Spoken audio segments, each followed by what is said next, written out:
being in business is not easy, especially when I started, it was kind of a few years back.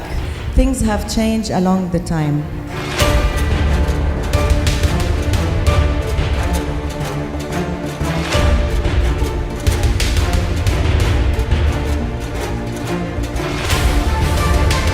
But the challenge was, I always say, if I didn't have a good team working, we wouldn't have made it.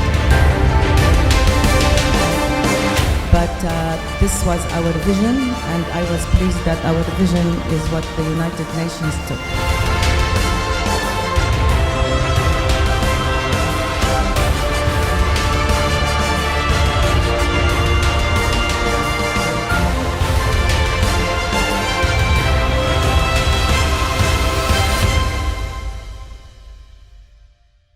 People now, especially young girls, as you could see here, majority here are females, they have better chance now.